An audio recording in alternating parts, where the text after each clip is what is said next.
now. Good morning, everyone. The July 26, 2023 meeting of the Economic Development, Technology, and City Light Committee will come to order. It is 9:37. I'm Sarah Nelson, Chair of the committee. Council members Strauss and Sawant have requested to be excused. Will the clerk please call the roll? Council President Juarez. Here. Council Member Herbold. Here. Chair Nelson. Present. 3 present, 2 excused. Thank you. All right, so we've got 8 items on our agenda today. The first 4 are reappointments to the Seattle Music Commission. Then we'll have 2 presentations from the Office of Economic Development. The first on the future of Seattle economy and the second on OED's Community Wealth Building Program. Item 7 is a resolution adopting the goals and strategies outlined in the Future of Seattle Economy Investment Agenda for a briefing, discussion, and possible vote. And then finally, we'll hear from Baker Tilly with its annual independent financial audit of Seattle City Light. Okay, with that, I will approve the agenda if there are no objections. Seeing no objection, the agenda is adopted. And we'll now move into public comment, starting with in-person public commenters. It appears that we don't have anybody signed up in person, and we have 2 people signed up remotely. So we'll start with the remote speakers. You will have 2 minutes, and please speak to items listed on the agenda. And when you hear the chime, you have 10 seconds remaining to speak. And remember to press *6 to unmute yourself. Okay, the first speaker is Shanti Bresnow. Please go ahead.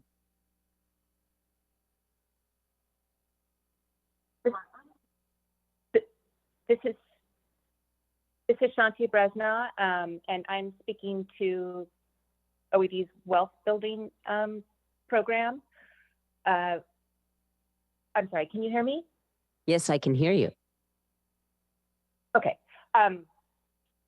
So I wanted to provide a little bit of background because there's quite a bit of work that has been done in the past that supported the creation of this new initiative. I'm in 2015 working in partnership with SCIPTA and Friends of Little Saigon and the BIA in Chinatown. OED started funding community-based small business development services focused on space in Chinatown International District. At the time, there was a vacancy problem. And the idea was to help fill spaces with culturally appropriate businesses that complemented the existing business mix and to retain legacy businesses. And this evolved over time into one-on-one technical assistance services around helping small businesses find and evaluate space, make sure it was a good fit for their concept, support them through business planning and financing of any tenant improvements they might need in new space or in existing space to improve what they have, and then critically to support them around negotiation, letters of intent with landlords, lease terms, renewals, and also there were workshops that were done in cooperation with OED staff that also helped support this, leasing workshops, tenant improvement design workshops, all of which sort of led to understanding that some additional funding was needed to actually support tenant improvement because it is so costly. Anyway, there's a lot to say. It's been 8 years of work in Chinatown ID, working with the community nonprofits and with OED, and I just wanted to give a little bit of background. Thank you. Thank you very much for that. Our next and last speaker is Binyam Tesfamichael. Please correct my pronunciation as well.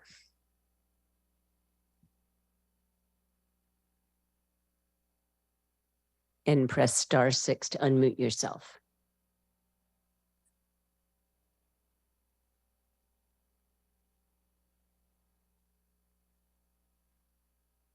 Hello. Hello, we can hear you. Yeah, my name is Binyam Tesfamichael. I'm the owner of Quick Tech Food Mart, and I'm one of the beneficiary of the IT fund. And my experience with the IT fund was very hopeful and I'm looking forward to improve my business. Right now I'm in the process of building another adjacent to my building, building another building, and also making things better for my customers to have more seating opportunities. And I'm very grateful for those three people who are helping me going through, Miss Green, Mr. Medina, and Mr. Butley for helping me going through the process, helping me with menus and programming, using the space very well. Thank you. Thank you very much. All right, so I do not see any other public commenters that are signed up either in person or online. So I will close public comment and we will move on to the first items on the agenda. And we're going to take the reappointments as a group. So could you please read those items into the record? Agenda item number 1, appointment 02627, reappointment of Jason Clackley as member of the Seattle Music Commission for a term to August 31st, 2026. Agenda item number 2, appointment 02628, reappointment of Andrew Jocelyn as member of the Seattle Music Commission for a term to August 31st, 2026. Agenda item 3, appointment 02629, reappointment of Eric Lilivoy as member, Seattle Music Commission for a term to August 31st, 2026. And agenda item number 4, appointment 02630, reappointment of Ann Barry O'Dowd as member of the Seattle Music Commission for a term to August 31st, 2026. For briefing, discussion, and possible vote.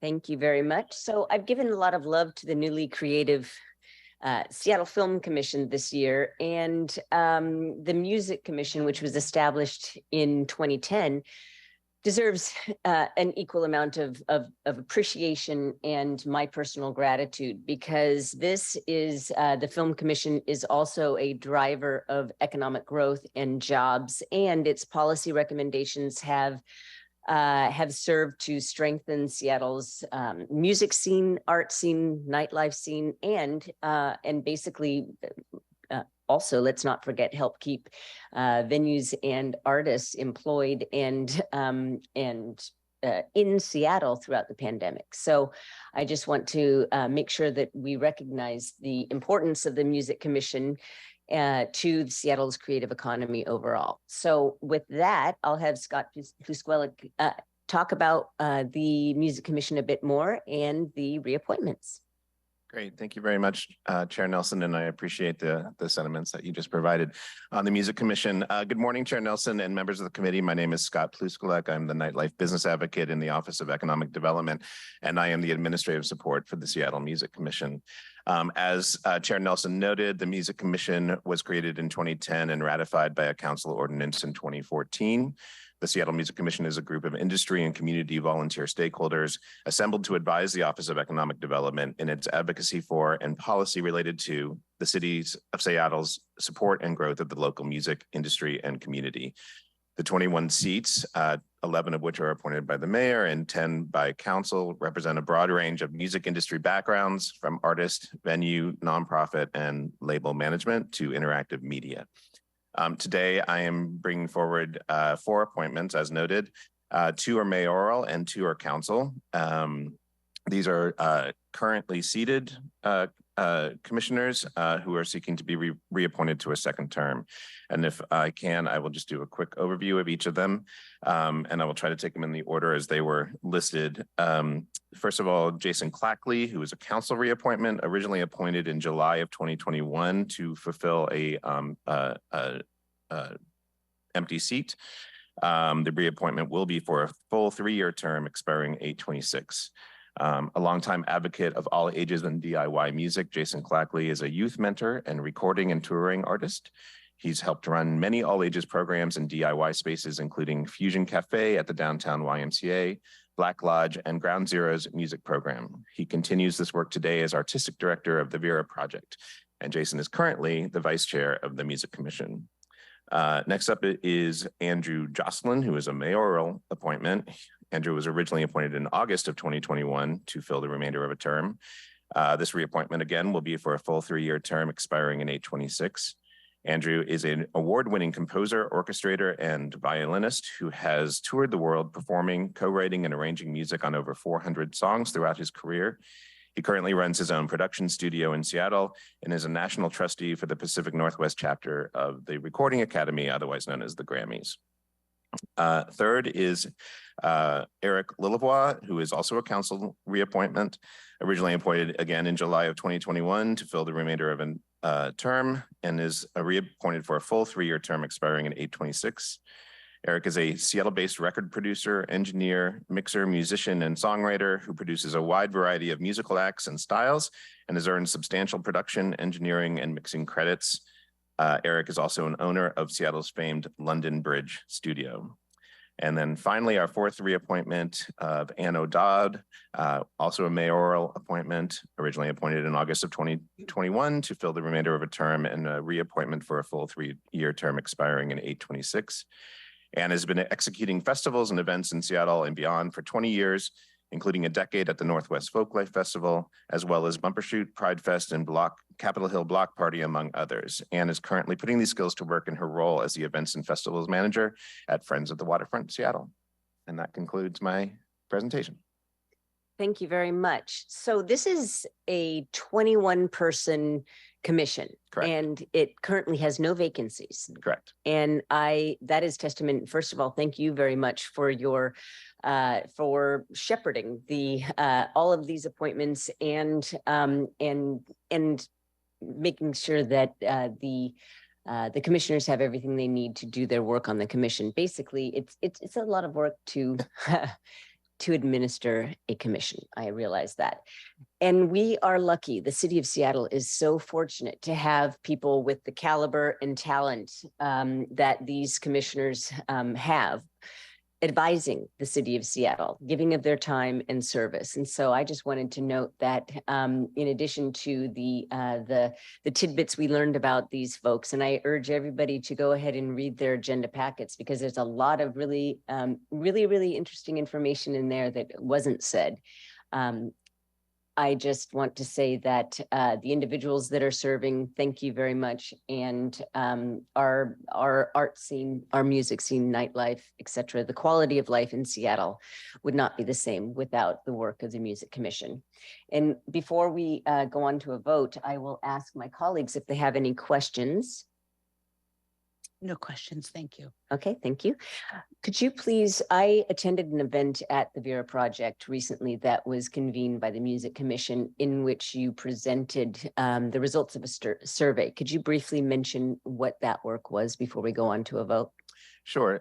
So in 2010, the Music Commission undertook a vision of Seattle music, which was a 10-year plan designed to sort of map out where the commission work and where the city should be in terms of supporting the music industry over a 10-year period, which would have ended in 2020. And of course, we were in the pandemic in 2020, so that wasn't picked up again. But this year, the Music Commission has taken up that mantle to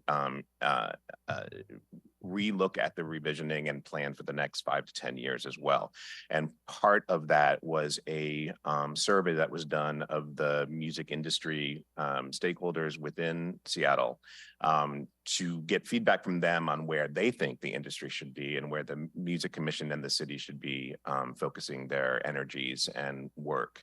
And so the mixer at the Vera Project last month was a way to bring back that feedback to the community. We invited a large number of the people who had actually filled out the survey, as well as other folks who were just interested in it, and provided that the initial sort of high level numbers at that meeting with more in-depth stuff to follow.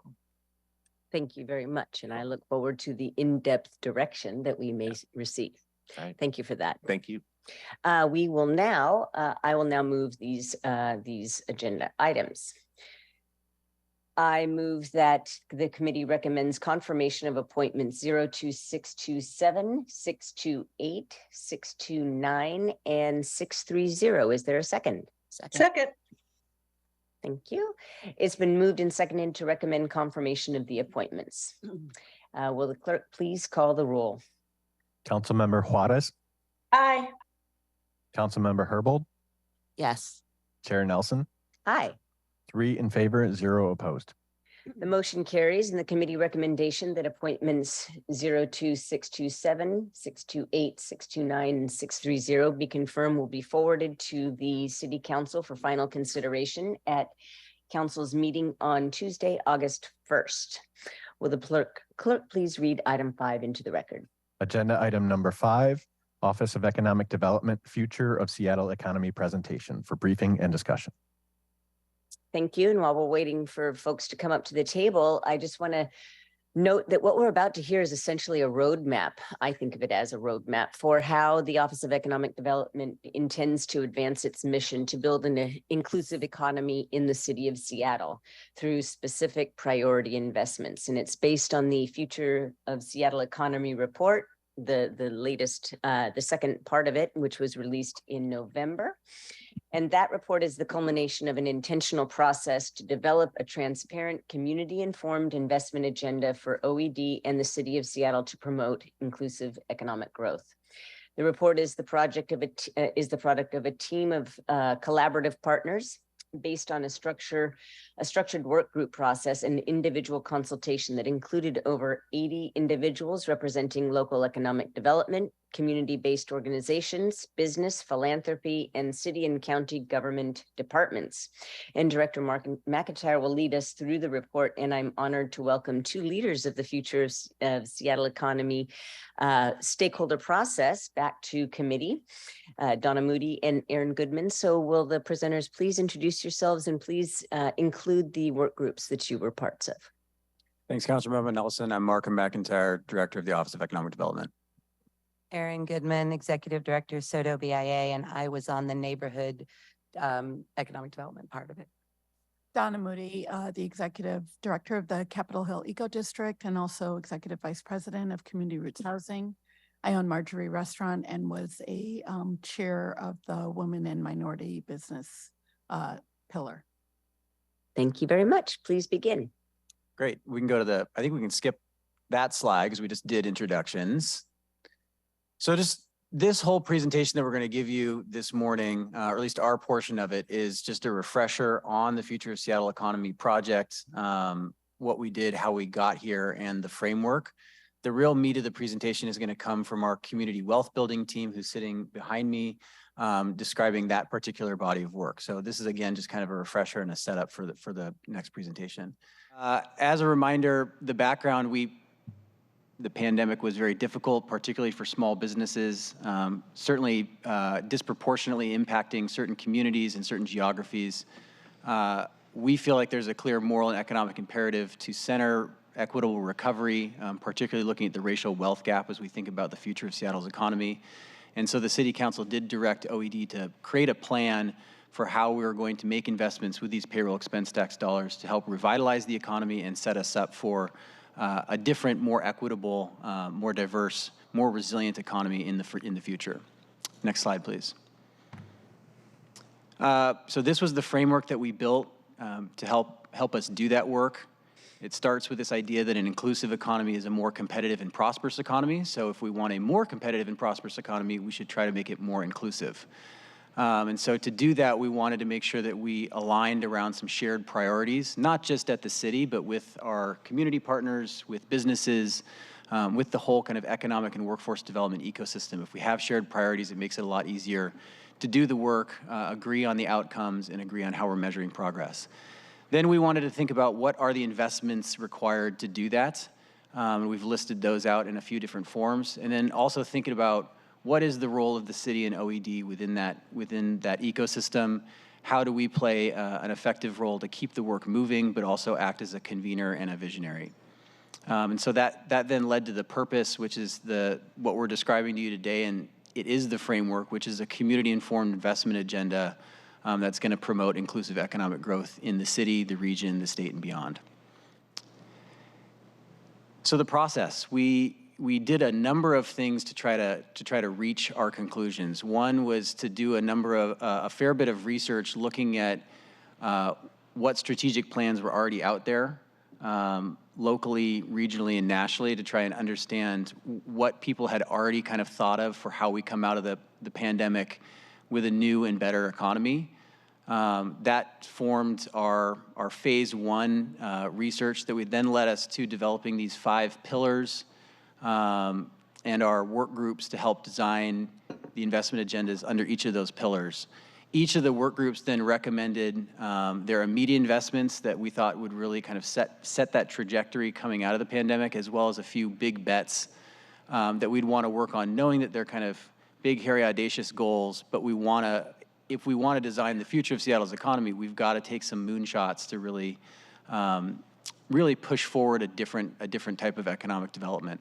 With that, I'll turn it over to our chair to just see if you've got any comments about the process, how the work groups went, and any sort of reflections you have there. Thank you. I think as someone who has worked in a community-based organization, working with the city for a number of years, decades or more, what I really appreciated about this process was the bottom-up feel to it. The fact that, you know, it wasn't coming at us with, we know what you do. It's like, what are you doing that's working, and how do we support that work? And so to be a part of this and the number of people that were involved was a really unique experience as someone who participates frequently in city processes. And I would just add that also as someone who participates a lot in the process, this seemed very thorough, very in-depth. I really appreciated the consultant support and also the precursor. So when we started the project, we had a very clear idea of what the goals were, what the desired outcome was, and how to get there. And even as we sit here today, what I see and really appreciate is that it's continuing. It's not something that was done at the end of the process last year, but we're continuing to look at how we can implement these changes that would really impact the stability and the feasibility of small business. And I think it's clear to everyone on council and stakeholders in our city that if we don't do something to support small businesses, we're going to end up with a very big box city that lacks kind of the fabric that makes the city fun and challenging to visit, and also the whole idea that the diversity of those businesses are what makes Seattle attractive, and it needs an investment. Well said. And as Donna mentioned, the work on goes. So we're really lucky to have such fantastic chairs of these work groups. We still continue to meet, still continue to talk about strategy, still continue to figure out how we move the investment agenda forward. And so it wasn't just a moment in time. It really is the framework for how OED is doing its work. Next slide, please. This is just a reminder of who was in the work groups. As Councilmember Nelson mentioned, it was a lot of people from diverse backgrounds, economic, workforce development, community partners. We didn't call it out, but we did have that 6th work group, the investment alignment, always thinking about it's not just city dollars that we want to put in. We want to think about how do we activate private and philanthropic and other public dollars to help us do our work. So that's a key part of how we think about doing this, is city being one layer of investment and then bringing other dollars to the city to do that work. Next slide. This is just a reminder that all of these pillars, while they have their own work plans, intersect in a lot of different points. So we've got to think about the interconnectedness, and that's something that as we continue to develop OED's fabulous team, how do we do a better job internally of connecting the work and making sure that we're seeing it as kind of a matrixed approach rather than a siloed approach. Also trying to think about how we need to think about access, that is a paramount part of how we make a more inclusive economy. We've got a very dynamic economy, but knowing that not everyone has the same level of access or opportunity within it is something that we need to level set for. And then finally, just that this is the framework that's guiding our current spending plan in 2023, and as you see, budget proposals coming forward is going to continue to guide our spending plans. Next slide. And as I mentioned, there was just a lot of research undergirding this. So as much as the work groups were important and the conversations were important, there's a fair amount of kind of scholarship that undergirds our thinking here. You can flip through it at your leisure. There's plenty of pages. Next slide. This is the kind of color-coded table that we've shown you before, where we're trying to show both the near-term investments as well as the big bets that came out of the work groups, as well as on the right side there, how there is that interconnectedness between the different work groups and how these operate kind of in that Venn diagram approach rather than a siloed approach. And if you go to the next slide, we'll talk a little bit just about some of the specifics here. So investing in city navigation support. One of the things that we've done is at OED, we've transformed one of our teams into a small business navigation team. This is where the citywide business advocacy team is gonna live, as well as thinking about just that front door approach of how do we make it easy and accessible. Permitting or construction mitigation or contracting or other kind of city-led processes, having as clean and easy an interface as possible so that we can respond to their needs quickly and efficiently, as well as learn where there's kind of continual problems that we might need to address with policy solutions or other kind of longer-term systemic solutions. Second, you've heard a lot about our Seattle Restored program. It's been incredibly successful, but we want to continue to grow and evolve it. It's been really focused on kind of pop-ups to date, but thinking about how do we get people into longer-term leases, some different leasing models, some better leasing terms are things that we're working on there. So that program continues to evolve while we're still trying to get storefronts filled as quickly as possible. We really do need to think about kind of mid-sized business growth, and this actually relates to the first one. We've heard from a lot of mid-sized businesses that some of their struggles, and we've certainly talked about this at SODO, is when they can't get their hookups as quickly as they'd like, or they're having issues with SPU or other city departments. So the more that we can be kind of a connective tissue between what the businesses need, what our neighborhood partners are hearing from them back into the city, so that we can try to make that as efficient and clean and efficient as possible, is a clear role for us.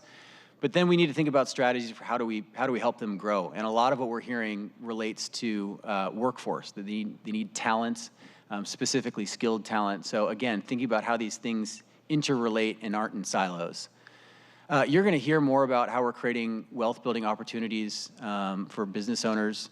It's a really important part of our work. It's a somewhat new part of our work. You're going to hear about some of the new models that our team is coming up with. It's very, very exciting. I think that that's going to be an important presentation and certainly an important part of our work going forward. And then lastly, just thinking about childcare. Again, as we think about barriers to people participating or having access in the workforce, childcare is a hugely important one. I'll link back to the downtown activation plan at the end and talk a little about childcare then. So next slide, please. As I mentioned, part of the... Pardon me. Yes. Excuse me. Question? Yeah, Oh, yeah. I had a question about how to read that last slide. Sure. In the legend, it shows that a dot, and I'm assuming it doesn't mean a blue dot, it means any of these dots. Correct. It says shared priority, and can you just explain shared with whom? Sure. So for instance, on that specialized assistance for growth-ready mid-sized businesses, as I mentioned, workforce and talent is a big need for them to be able to grow. And so that's why it's a shared priority with the workforce pillar.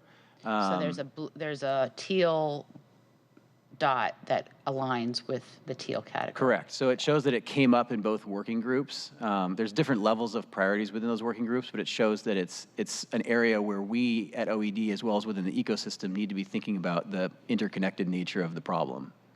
Perfect. Thank you so much. Yep. As mentioned. Yep. Sorry, Madam Chair. Yes. I apologize. I know to use a little hand here. I had a question, a quick one, and it's more, unfortunately, I should have printed out your slide deck. I have the slide deck for the resolution, but not the actual presentation, because Markham, this is really, really helpful. And I wanted to say hello to Donna and Aaron as well. I owe Donna a trip to her restaurant again. What I wanted to ask is, and this may be very simple, but I just one of those people that kind of needs to know stuff. How did you decide on what was a big bet? Those are the ones that the work groups felt were complex and expensive enough that they weren't going to be something that we could just snap our fingers and do, but would require a significant level of investigation and planning to move the needle on. Is that fair? Yeah, that is fair. Thank you. And the reason why is because the childcare issue, that has been an issue as long as I've been in government. So that's more years than I care to admit.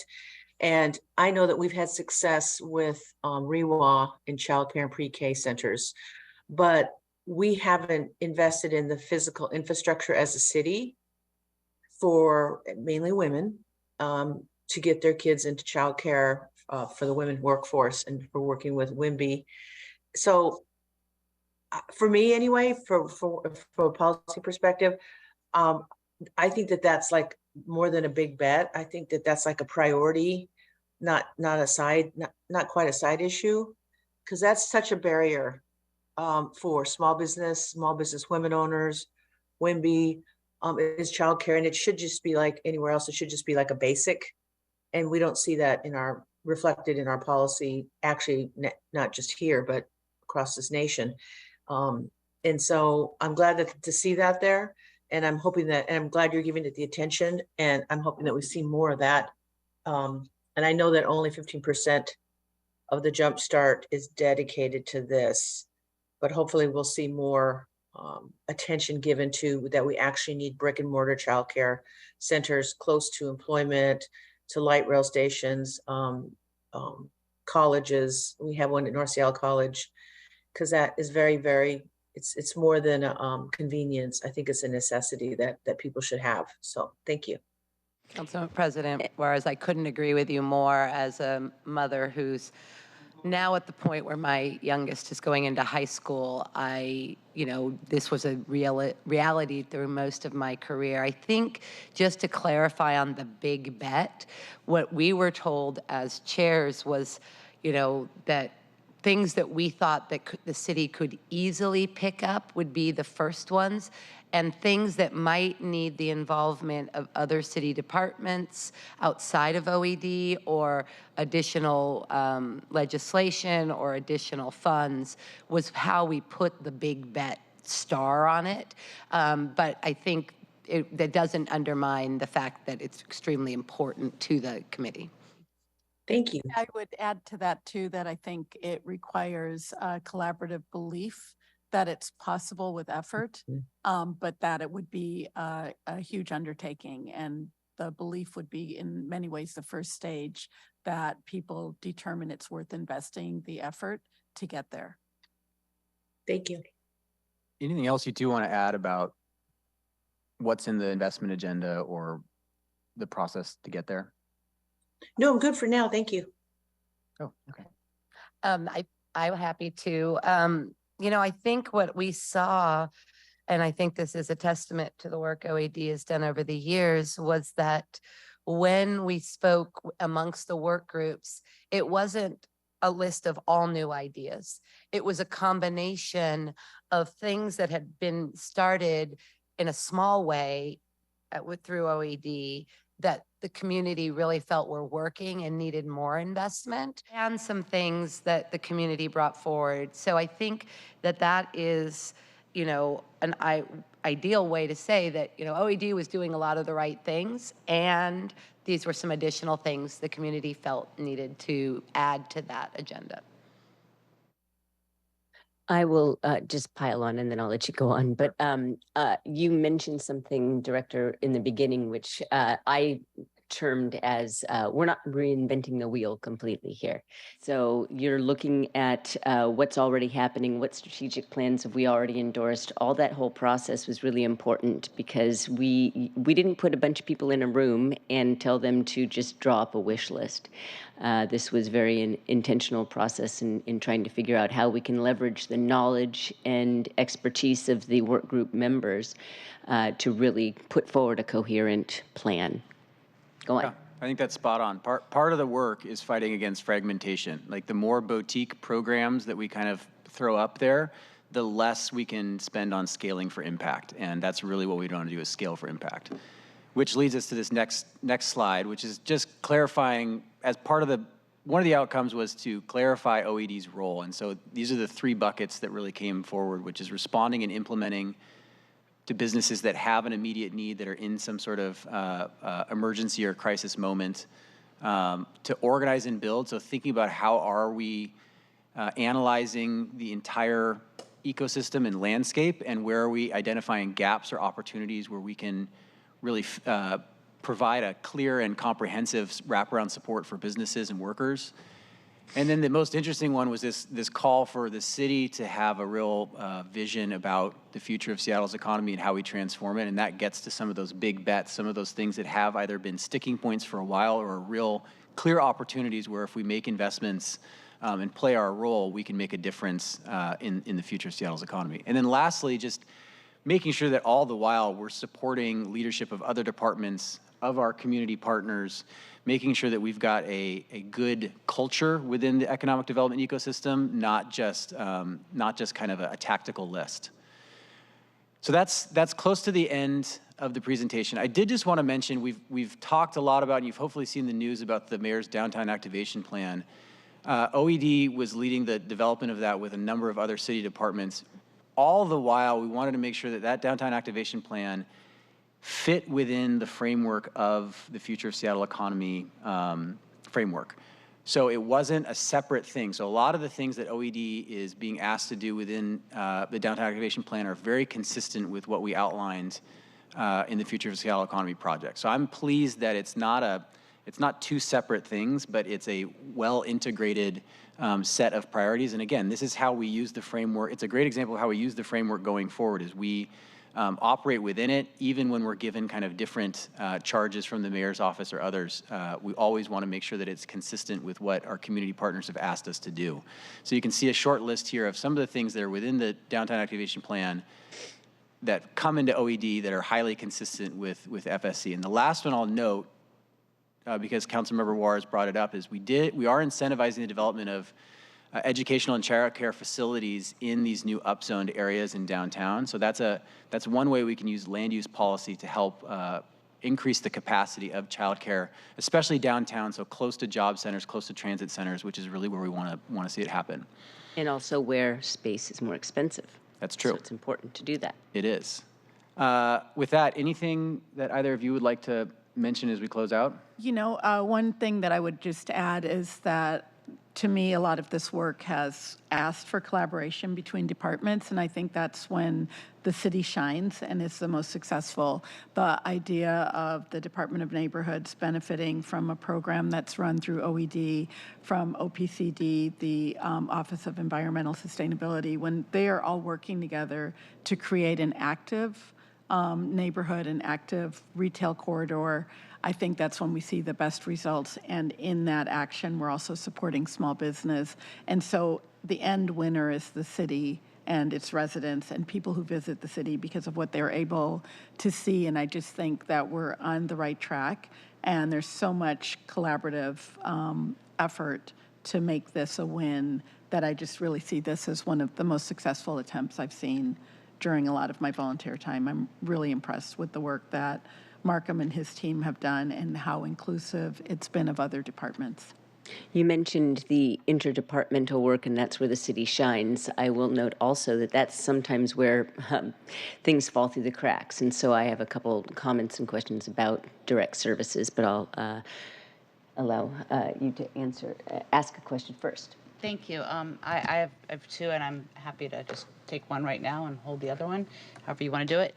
The first relates to a question that I gave sort of a heads up in my pre-briefing, so it won't be a surprise.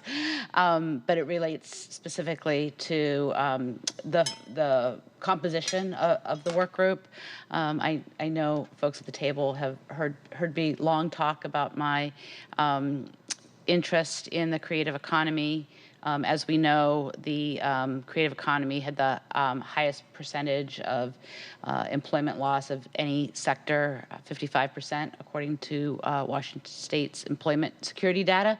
But we also know that the creative economy has really served as an engine to drive our economy here in Seattle.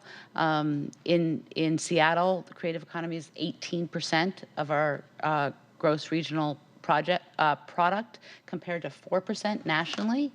So that really shows that investments in creative economy sort of have exponential benefits.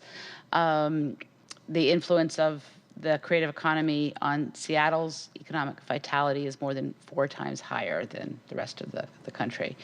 And so my interest is really in knowing a little bit about how that part of the economy was engaged in this process. I do see that the executive director of the Cultural Space Agency, actually I think he's transitioning out, but Matthew Richter was included in this. I'm wondering if there are some others that you could point to that participated in this process. I mean, we engaged a lot of folks that weren't just on the work groups through our surveys and interviews and one-on-one meetings. So I don't have a list ready-made, but I'll just agree with you that we're really excited about the potential of the creative economy. 3 things I'll mention. 1, we're currently in the process of hiring a creative economy manager. So at OED, we'll have somebody whose charge is really looking at that. 2, we've got a brand new arts director who just started. We're really excited about partnering more with our Office of Arts and Culture as we think about the creative economy. And then 3rd is going back to the downtown activation plan. You saw that as one of the 7 goals is really increasing arts, culture, entertainment, and sports in the downtown area where there is that density and real opportunity. And so there's a lot of work that we're doing right now with a number of the arts and culture leaders as we think about how to really help them come out of the pandemic, but just the tremendous opportunity we've got as we think about downtown revitalization for them. Can I add something? Yeah, sure. We talk in my work group about space matchmaking, and we talk about it in terms of business. And I just want to clarify that, for example, in Soto, a lot of the space matchmaking we're doing is for creative economy businesses. I've worked with Teatro Zanzani and Cafe Nordo, and we moved, our place down into. So business gets a little bit of a broader brush, but in actuality, a lot of it is related to creative economy jobs. And I would add to that the Capitol Hill Eco District is very committed to using art implementations to activate the streets, combining the efforts of art and business to create something that entices the public to support and visit these businesses. So while they might have a hard time getting classification, I think they're the heart of the creative economy. And that's also a component of Seattle Restored as well. Absolutely. And part of the evolution of that program. Thank you. So I wanted to note that sort of taking off the last business, building on the conversation at the last small business roundtable and what I just said a moment ago, what we learned from the directors of BIAs across the city, and Aaron was one of the participants, is that sometimes small businesses are having a hard time just working with the city departments, and especially when they've got an issue that spans more than one department. I was just at, for example, the East Lake Community Council, and the topic of the main conversation had a link to transportation and transit. So this is not just a visionary plan of things you want to do in the future that are endorsed by all of the participants. They are also things that I believe meet OED's primary responsibility, which is do no harm and help businesses deal just with the city itself. And so I really appreciate that. One of the that on page 35 of the very long second report here, it does talk about service delivery. Mm-hmm. And you and I have spoken about creating a one-stop shop on the website so that all that you need to do to start a business is right there. That's ambitious.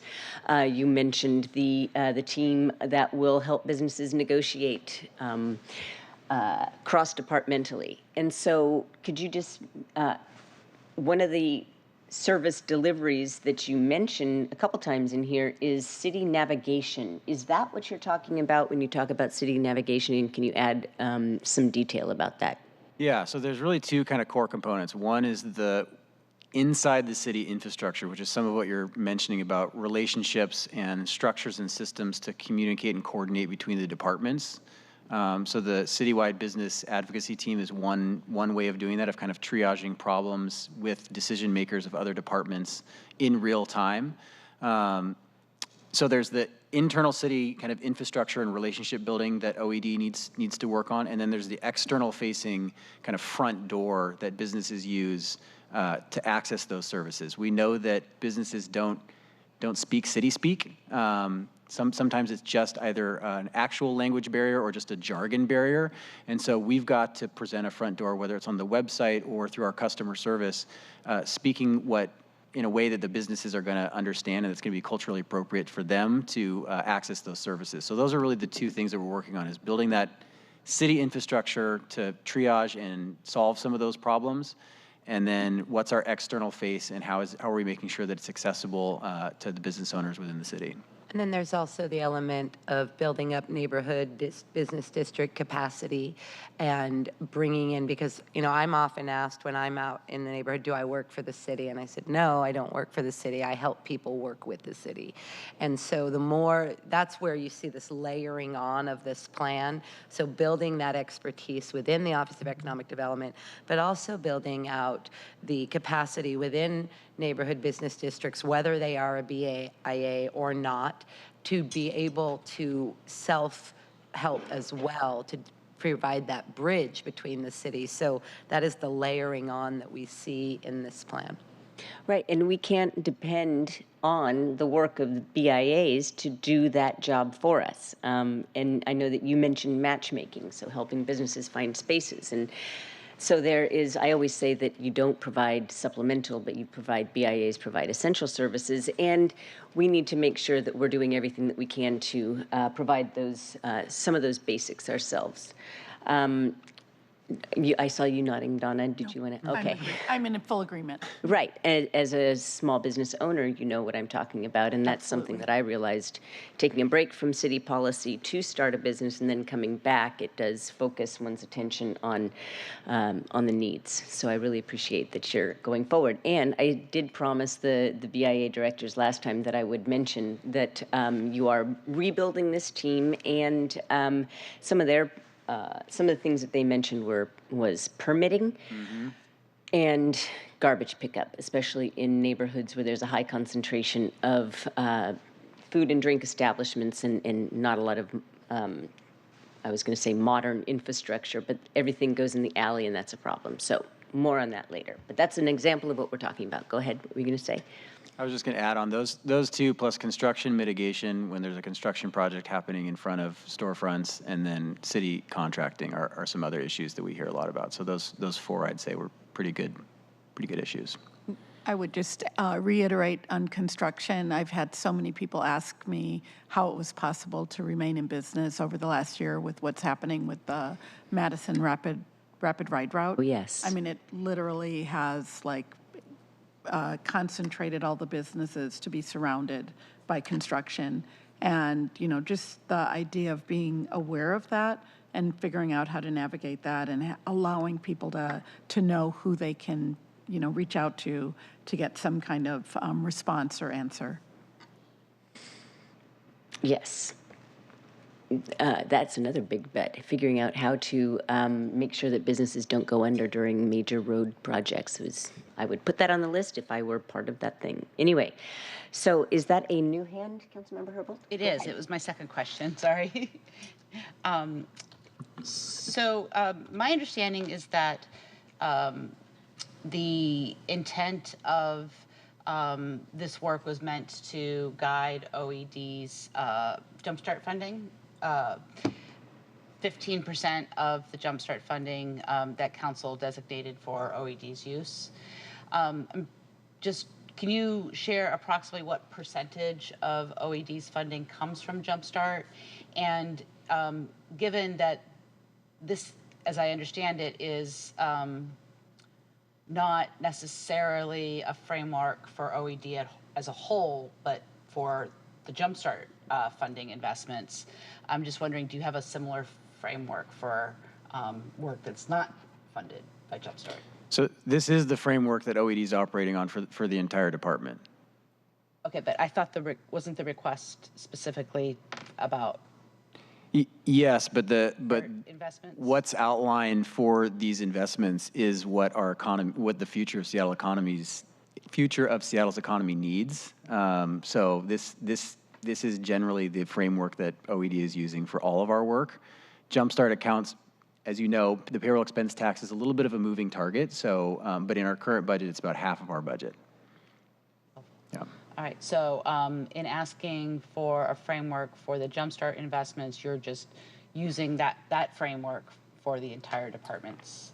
Yeah, we took the opportunity with the charge that council gave us to kind of think about how to revitalize our economy as the charge for OED. And so it made sense to not have kind of separate frameworks for one amount of funding versus other funding. It was also at a moment where OED was going, we've talked to you, OED was going through a lot of transition, staff-wise, as well as culture and kind of purpose. And so it made sense to use the opportunity that council gave us to do this incredible process with our community partners to develop a framework for the entire department, of which payroll expense tax is a portion of that funding. I think I understand. I'm just not, what is giving me pause is, there are certain eligible expenses for Jumpstart per the Seattle Municipal Code and the legislation. And so are you saying that everything that OED does is considered, I don't have the list in front of me, is considered an eligible expense? No, in fact, that's part of the work that we do internally, and I think you'll hear some of that with the community wealth building. We pay a lot of attention to the color of money and the different uses, whether they're federal recovery funds or payroll expense tax dollars or state dollars or partner dollars. That's actually some of how we choose to do our work, and getting creative with the color of money and which buckets goes to which projects is something that we're keenly interested in, and devising some pretty creative solutions about how to do it to give us more flexibility and have broader and deeper impact. Thank you. Yeah. That's outlined in the aligning the Investment sixth alignment group. investment alignment. Yeah. Yeah. Thank you. Can I make one final thing? Yes, please. I said it at the front, but I'm just really excited about this next presentation. We have a fabulous team with our community wealth building group. They're all going to come up to the table for this presentation, but I hope you pay attention, because Councilmember Herbold, I think it's going to address some of your questions about this. And as we've mentioned with OED rebuilding, this is a great team. Like, they've put in so much work. They've really stepped up and been creative with some challenging constraints. But I think you're going to hear about some of the impact that they've had with small businesses across the city. And it's really powerful stuff, and it is really what's going to drive the future of Seattle's economy. So very excited about it. Thank you very, very much for this information. And the report is on your website, so anybody can go ahead and access it there and get more information. All right. Thanks so Thank you much. for coming today, and welcome back. Thank you.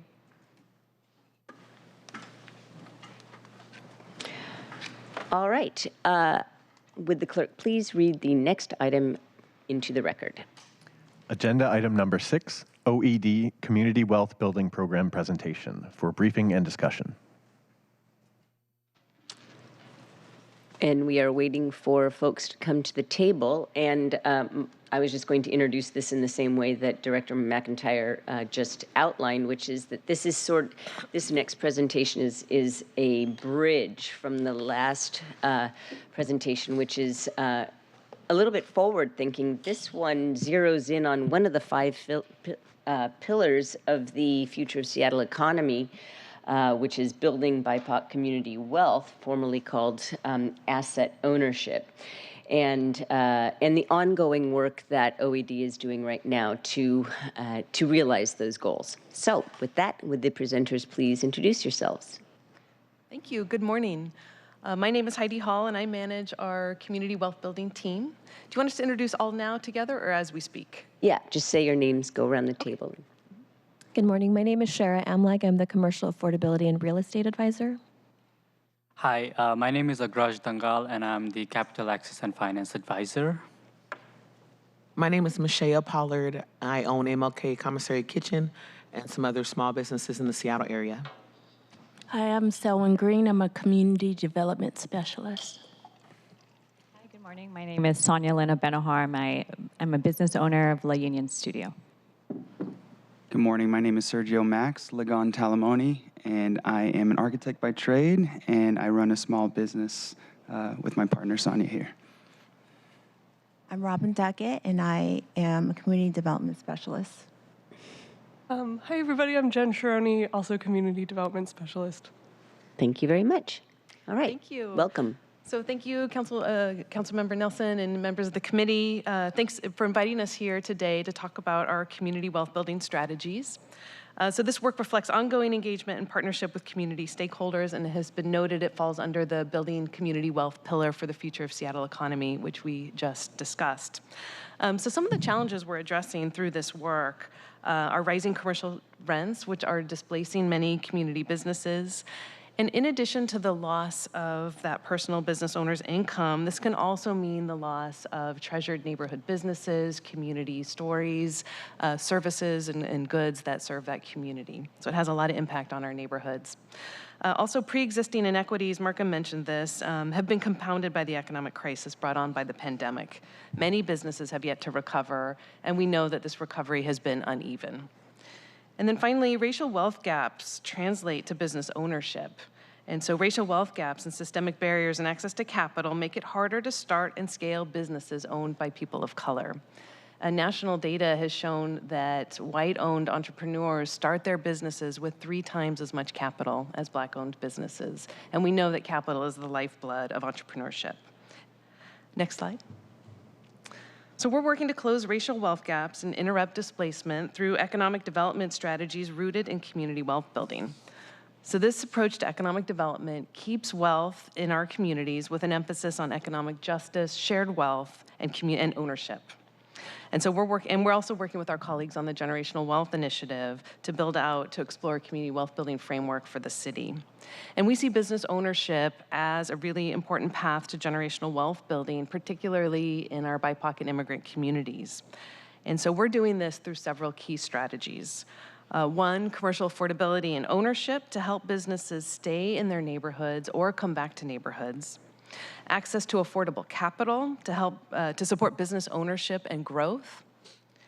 And culturally responsive business assistance, building better business support systems that address systemic barriers and racial discrimination. And then also community engagement and neighborhood partnerships. We work closely with our neighborhood partners, neighborhood business districts and other partners to build programs and learn together. I think you heard some of that through the process of the Future of Seattle economy, and that informs this work as well. And the work that we're talking about today leverages other investments through OED, including our neighborhood business district investments like our Only in Seattle programs and our small business support and navigation team that was just discussed. Next slide. And so these strategies reflect ongoing engagement with neighborhood partners and small businesses through both formal and informal tables. We work and we're constantly talking, meeting with our partners. There's been multiple engagements over the years that inform this work. And many of the themes and priorities we hear from community has been consistent and guides the work that we hear today, from accessing commercial spaces, business support systems, navigating challenging policies, as well as access to resources and understanding how to work with the city. Next slide. And so we're really focusing on building out multiple strategies to support businesses at different points in their journey. And together, these programs provide a continuum of commercial affordability to support a range of community goals. All of these programs integrate technical assistance and wraparound supports for the small business owners, and integrate our growing work around access to capital, access to affordable capital. Different programs are meeting different city priorities, from Seattle Restored, focusing on activating vacant storefronts downtown, to our tenant improvement program, which is focusing on neighborhoods and so making sure businesses can stay by investing in their infrastructure, to our new business community ownership fund, which is targeting long-term stability through ownership of commercial space. Next slide. And I'm going to pass it on to my colleague Shara to talk about Seattle Restored. Thank you. So Seattle Restored began as a pilot program during the winter of 2022 to fill our city's empty storefronts by supporting small business owners and creative entrepreneurs in the pop-up to long-term lease pipeline. This commercial affordability strategy aims to minimize the upfront investment and risk business owners take to test their product in the market, learns at a lower cost, and offers a longer runway to success. In the past 16 months, since our first activation in March of 2022, we have worked with a total of 42 property owners and have matched 84 participants in 74 activations to date, with over 2/3 of these participants identifying as BIPOC and women. Through coaching and deep wraparound services, 8 businesses have signed long-term leases or currently negotiating their long-term lease. Next slide. One example of a long-term lease is Avery Barnes, owner of Taswira, an African streetwear store in Pioneer Square. She, like many other entrepreneurs, share with us the importance of the access to property owners, business coaching, and lease subsidies to succeed as a local small business in downtown Seattle. Next slide. We have learned a lot through this pilot, such as not all businesses are ready for a brick and mortar. The challenges in a changing market directly impacted the program's ability to secure short-term leases, and businesses want deeper business coaching and wraparound supports. So as the program evolves, we will be focusing on longer-term leases, like Markham had mentioned, a lot more creative leases at that, exploring how we can scale up the business to property matchmaking process, implement a stronger coordinated strategy between OED's technical assistance programs and the Seattle Restored participants, and provide more targeted support to micro businesses to meet them at the business phase they are in prior to matching them to a property. Next slide. So I'll go ahead and talk about our Business Community Ownership Fund. So this is a new investment model for ownership of commercial space that we are developing here in Seattle. The Business Community Ownership Fund aims to address commercial displacement, empowering small businesses with long-term affordability and ownership of their own commercial spaces to help them stay in Seattle, stay rooted in Seattle neighborhoods, or to come back to neighborhoods of their choice. This is a partnership with OED and National Development Council, which is matching city funds dollar to dollar through financing and grants. And I want to acknowledge Melissa Lafayette is here with us today from the National Development Council, so we really appreciate that ongoing partnership. Next slide. So how the fund works. The business owners partner with the Business Community Ownership Fund and form a real estate partnership, or an LLC. This might be one business, or it could be multiple businesses and larger projects with multiple storefronts. The fund purchases ground floor commercial space in a mixed-use building in one of our neighborhoods. The business owners own and control the commercial space as part of the real estate partnership, which leases the space to the business at a below-market rate. Next slide. And the financing works, so the businesses are paying below market rent, and the lease payments are flat over time. So the business owner's occupancy costs stay consistent while rents around them may be increasing. And this ownership model allows for greater stability and control of their commercial space, security from being displaced, and long-term affordability for the community. We're limiting the appreciation of the real estate with a restrictive covenant on the property to ensure long-term affordability for that community. So we're not solving this problem over and over. The wealth building strategy is through the small business. So through this stability and long-term affordability, allowing them to invest increased income and value into their business to build generational wealth. Next slide. And then businesses also benefit from a community of support with other small business owners and access to tools and resources, including business financing that promote their future growth. And happy to say we closed on our first project a few weeks ago. This was the Maddox. This is an affordable housing project in Mount Baker, and we worked with the Mount Baker Housing Association, who was really trying to figure out, really committed to the idea of providing affordable commercial space and trying to figure out how to make this work. And so we purchased a ground floor commercial space with La Union Studio, the business partner owner in this project, and you'll be hearing more from Sonia and Sergio shortly. And we're working closely with our partners to build our pipeline of potential business ownership projects. So we're talking to projects in Rainier Beach, Chinatown ID, Central District, Othello, and Lake City. And we're also talking with our colleagues at Affordable Housing to think about new housing projects that are coming online in the next year to 2 years, and where we can really partner on those ground floor early to have efficiencies in design and cost. So we're really excited about this opportunity and what we can offer to small businesses in Seattle, and really appreciate the ongoing partnership with all of the many partners that came together to make this possible right now. And next slide, I'll pass it back to Sharon. So our Tenant Improvement Fund is another commercial affordable strategy which makes initial tenancy costs more affordable for small businesses at risk of displacement. Or it lowers the cost to a small business interested in renovating and or upgrading their equipment and space to help with business efficiency and generate additional revenue.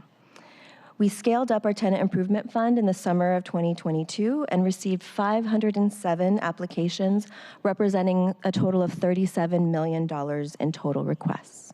Next slide. Every application was reviewed, and through a community process and alongside the National Development Council, we are funding a total of 37 tenant improvement projects, representing a total of $3.4 million in investments. And our projects represent over 90% BIPOC-owned businesses in high displacement areas, and over 50% of them with over 10 plus years in business. Next slide. These projects would not have been possible without the wraparound services from our commercial space and accounting and business consulting programs. Our commercial space consulting program was designed and stood up in tandem with this TI fund, knowing that these supports were needed, and they continue to grow. Business coaching and support available include landlord advocacy and lease review, space planning and design, consultants with restaurant operations expertise, accounting and marketing, to name a few. Almost all of our TI projects are using these supports to complete their projects, with space planning and design being the most requested service. Additionally, our partnership with the SDCI, Seattle Department of Construction and Inspection, expedited permitting services has been extremely valuable in helping these projects run smoothly and help coach our businesses through the permitting process. A couple of examples in how the integration of these supports are both valuable and necessary is one TI awardee who utilized our business development and lease advocacy services were able to negotiate an entire year of free rent during their lease negotiation. Another example of a TI awardee in South Seattle whose lease was not going to be renewed until they acquired the appropriate permit, which would bring them from retail to restaurant. And through the support of our space planning and design consultants, they were able to receive support to submit for their change of use, and through SDCI's expedited permitting services, shaved approximately 105 days from this process, now allowing them to stay in their business and grow. Next slide. Before you move on, I just want to note that this is an extremely important component, and when you see technical assistance, a lot of people, that sort of, some people might just gloss over not really knowing what that is, but this enables someone, an entrepreneur with a great idea, to translate that into a business. And I just remember that when we started our family business, if it weren't for the fact that my husband was previously an attorney, negotiating a lease would have been really, really difficult. And I mean, not even knowing Excel to build a business plan was hard enough. But I just want to say that this is a crucial service that is provided. Go on, please. Absolutely, and we're really excited to actually have Mashaya Pollard, one of our small business owners and TI awardee, to share more about that as well. And so what have we learned? Again, similarly to Seattle Restored, we've learned a lot, and we have taken a lot of feedback and continuing to evolve and grow these programs. And so we've definitely realized that businesses are all at very different places, and so doing a round of applications all at one time and ushering the 37, while they're all at very different phases in their tenant improvement projects, has been challenging. And so we Also, in addition to that, continue to work through the complexities of using public funds for TI projects. So, to your point, Councilmember Herbold, and I am very proud of our team in terms of being able to be creative and navigate around that. So we're really proud to say that we have hired on a prevailing wage consultant that is an expert in this field, typically understands how the larger public works projects works, but we've created and a plan and supports so that we can create and have our businesses and the general contractors stay in compliance with L&I through this consultant support. And so we're really excited for this and to be able to utilize these funds while also staying compliant. And so as we evolve the program, we're definitely rethinking about the very distinct phases that businesses are in through the project lifeline, life cycle of a tenant improvement project, and looking at more targeted support for each phase and really scaffolding that support based off of the phase that the business is in. And so more to come on that, but we're really excited to dive deeper into that redesign at the end of summer. May I? Madam Chair? So while we discuss about all these programs that we are doing, no matter what stage a business is at, there is always a need for funding. Capital access is a big component for business, whether they are at the starting phase or scaling, sustaining, or growing. So, and access to capital has been historically challenging for certain communities, and there have been a lot of barriers. So our program around capital access program revolves around three major strategies. The first to be the capital readiness, where we try to lower the barriers of information asymmetry, which has barred communities from accessing finance with the traditional financing sources, not knowing about what kind of financial product is right for them, and then being finance ready and understanding the effects of certain financing structures. And the second one is subsidizing the financial product, and business owners, although access is an issue, but then affordable access is a greater issue, and how can we make sure that there is an equitable way to approach that? And the third strategy is to reduce further barriers, such as credit score minimum, collateral requirement, and other barriers that have been keeping communities outside of the traditional financing structure. So how have we approached it so far? Next slide, please. Before you continue, just a second, you had a question, Councilmember Herbold? I did. I can hold it to the end if it would be easier. It was about the tenant improvement fund. Okay, let's hold that, but I'll make sure to get back. Go on. So what have we done so far with the Washington State Recovery Fund loans capital access program 1.0 lowered the cost of the funding by paying down 25% of the loan principal. So that was a way for us to make capital more affordable for businesses that would not have had that access to affordable capital.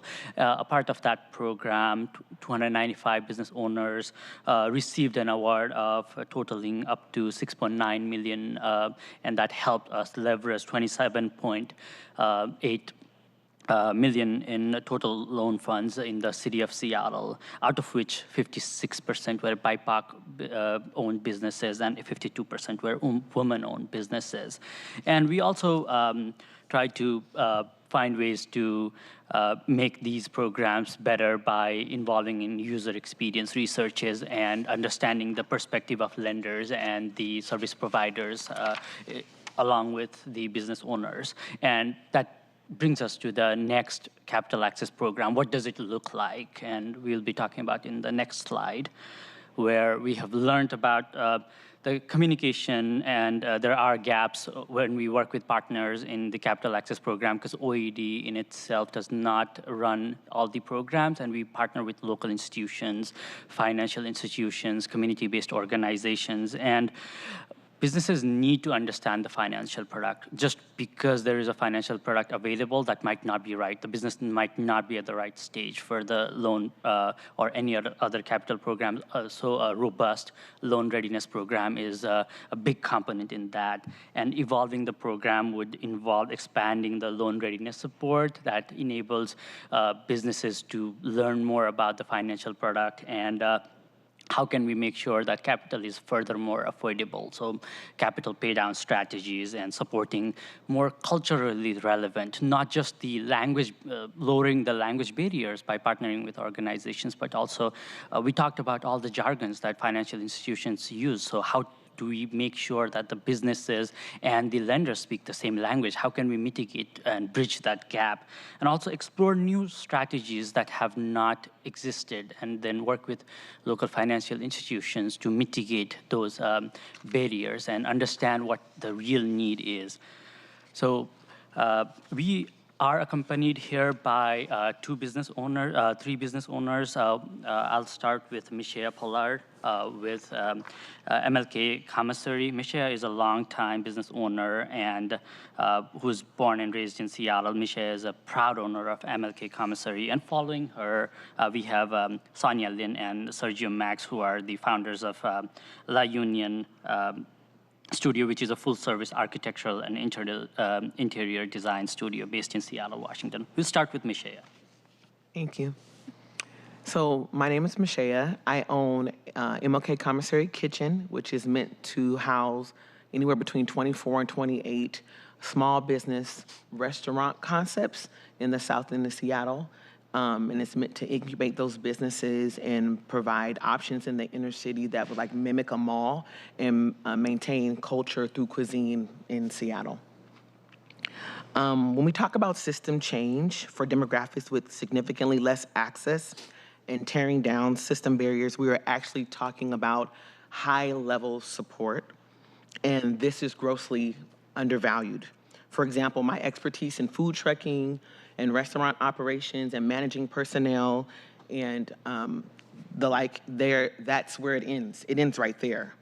Grant writing and permitting for expansion and contractors meeting prevailing wage standards were all brand new to me. I'm literally a baby in the room where those conversations happen. So the wraparound services were just as valuable to me as the funding. So I'm not wasting money trying to figure out how to grow. The reality is that many small business owners don't even know what's keeping them small or keeping them smaller than they could be. So the TI Fund has been a major catalyst for growth for my shared commercial kitchen, and in turn allows me to support other small businesses through peer mentorship, which is how I move into my next position in life, which is social innovator. So thank you all to the city personnel and everyone involved in the TI Fund for what it's done for changing my community. And growth becomes less intimidating because of programs like this. Thank you. Thank you. Thank you, council members, for the opportunity to speak here today in support of these programs. My name is Sergio Max, and my partner Sonia and I run a Seattle-based boutique architectural design and interior design practice. We're here to share the good news and speak on the success of these programs mentioned today. Because of the BCO Fund and the Capital Access Program, we've been able to purchase and own our very first commercial office space in the Mount Baker neighborhood that will allow us to grow and scale our design services. We've been running our business out of our home for the last 5 years, and through the pandemic, we felt like it was a critical time for us to secure a commercial location for us to grow into and provide a physical space to collaborate with our team. Sonia and I are both from South Seattle, and it's been truly humbling to be able to remain in our neighborhood and have a permanent home to run and grow our design studio. Through the BCO Fund, we will have the peace of mind because of the stability of affordable rent. We're able to reinvest our business income back into our business, grow our wealth, and provide opportunities for community benefits. Thank you. And for those who aren't familiar with our work, La Union Studio specializes in commercial space and cultural spaces throughout the city. We founded our studio based on the values of advocacy and support for celebrating the small business community in Seattle. You may have heard of or visited some of the spaces we've supported and designed, like Hood Famous Cafe and Bar in the CID, Raised Donuts and Cakes in the Central District, Boon Boona in the U District, and many more across the city. Two of the most recent projects and legacy businesses that just reopened on Beacon Hill are Che Boggs Filipino Food and Baja Bistro, which Councilmember Tammy Morales has been following these projects pretty closely. These clients of ours have also benefited from the tenant improvement and CAP fund programs. And this just goes to show the impact of how these OED programs can make a difference for small businesses like ours and our clients and many others across the city. And without the support from OED and team and our partners, La Union Studio would not be here where we are today. We are just one of a handful of small businesses, BIPOC, women-owned and operated design studios in the region. And because of these opportunities, we've solidified our presence in South Seattle, and we'll be able to continue to serve more businesses through advocacy and design. We full-heartedly believe in the work that the OED team is doing for the small business ecosystem here in Seattle, as we have benefited directly from these efforts. Council members, we thank you so much for your time and hope that you can continue to support these programs so that other small businesses can achieve their own success stories. Thank you. Thank you. Thank you. That's inspiring. That's it. Yeah. Okay. If there's any questions, we're happy to answer them. All right. Thank you so much for your stories and for the time you took to come here and explain to us, to really bring it down for us and let us understand how what OED is doing is actually helping directly the small businesses of our community. Before I say more, I'll turn it over to Councilmember Herbold, who had a question. Thanks so much. Just have a long time interest in the Tenant Improvement Fund. There's been a variety of different iterations of this fund over the last 8 years that I've been tracking it. There was a specific fund for which there was a Seattle Investment Fund Advisory Board that OED was managing. It was with some dollars that I think were finite, and so I was actually on the advisory board, but I think we we expended all of those funds, and so I'm wondering for the current tenant improvement fund, if I'm correct that the other fund source is no longer available. What is the fund source for the tenant improvement fund? And specifically, you'd mentioned one of the learnings being around how to address the public benefit obligations accompanying the fund. I'm just wondering, because this was a big barrier, right? We had to in the past really focus these funds on low-income business owners. Just wondering how you're handling that now. Yeah, and this is where the creative part gets in. So I'll talk a little bit about the budget that supported the pilots, and then Shara can add in on some of the other pieces. So initially, you're right, there was the New Market Tax Credit Committee, and that's how we piloted this. So this has been, I think, ongoing for multiple years to try to figure out how to get more commercial affordability through lowering occupancy costs. So some initial pilots were funded through the New Market Tax Credit fees, which were overseen by that Seattle Investment Fund Committee. We also piloted some projects with community development block grant funds. And then with this expansion that Shara mentioned, we used our Clifford recovery funds, and then we're also using our payroll expense tax funds. And so moving forward, we are really excited about being able to figure out how to make this work with our Jumpstart funds. And so there's different requirements for each funding source. And so we're working really closely with our business partners. They know well all these pieces. So with the The block grant funds, those are justified through jobs created, is one of the public benefit categories that the federal funds look at. So we track and monitor the number of jobs created. With the other funds, we're documenting public benefit. Each business partner lays out the different public benefits that they'll be providing, and similar with the Business Community Ownership Fund as well. So Sonia and Sergio are actually providing some in-kind design services, workshops for the community, as well as hiring local residents as they grow their business. Anything else you want to add about public benefit?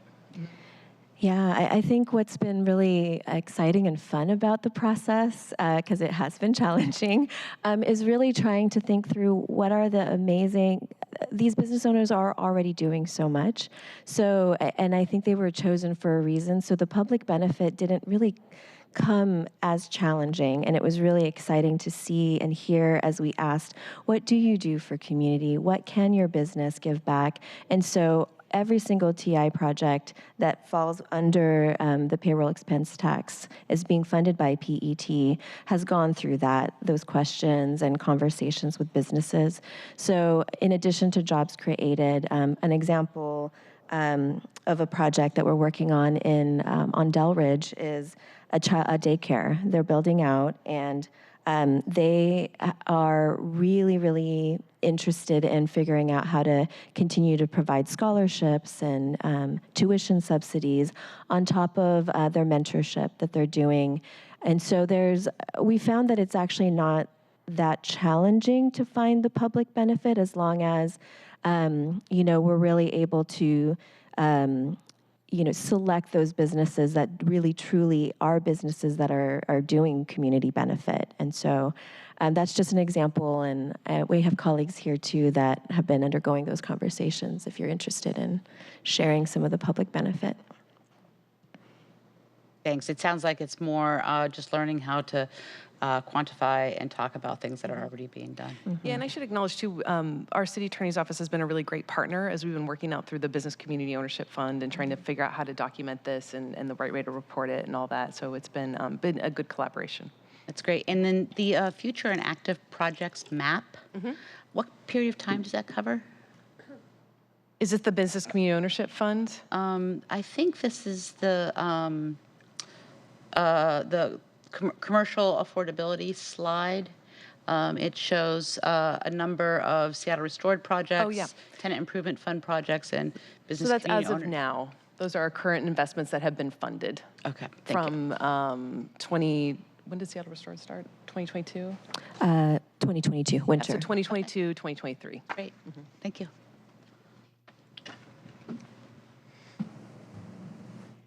Thank you so much. I just want to mention that I have been waiting to learn more about the commercial ownership program, and you just touched on some of the elements today, and I just want to elevate that as to me probably the best way we can fight displacement, which is allowing for or providing the ability to entrepreneurs to actually own their space and take the worry of higher rents or just a building getting sold off the plates. And so thank you very much for explaining that today. And I am probably going to ask for you to come back at some point and give some more detail, because this is groundbreaking work that you've been able to get off the ground. And I do have to say, for the viewing public, it is very difficult for Washington. Your question, Councilmember Herbold, is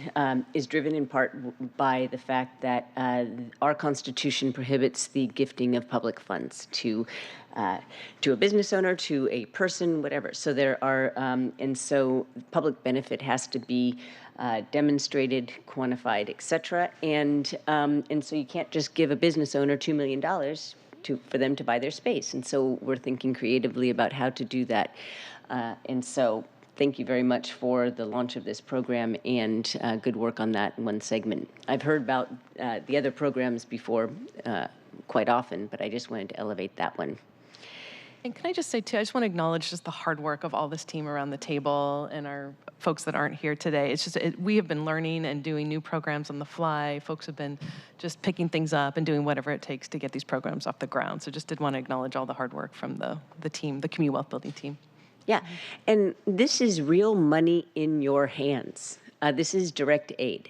And that is what I came into office always saying, that, that's what's important, is making sure that our public dollars are going to the people that need it most, so you can stay in town, create jobs, and generate wealth for yourselves. So thank you so much for today's presentation. I look forward to learning more about your individual projects and supporting the programs going forward. Great. Thank you to the committee. Really appreciate the opportunity. Thank you.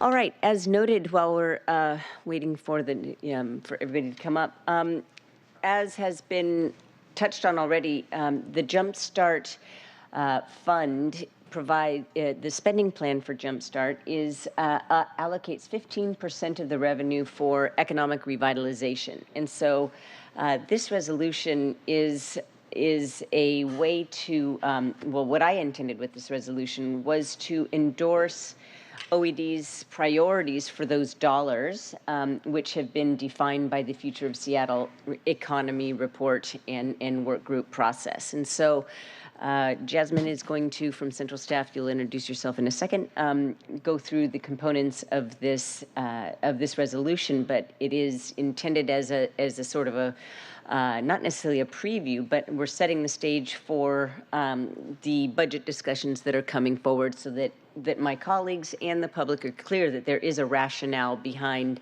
the budget that we'll see coming forward from OED.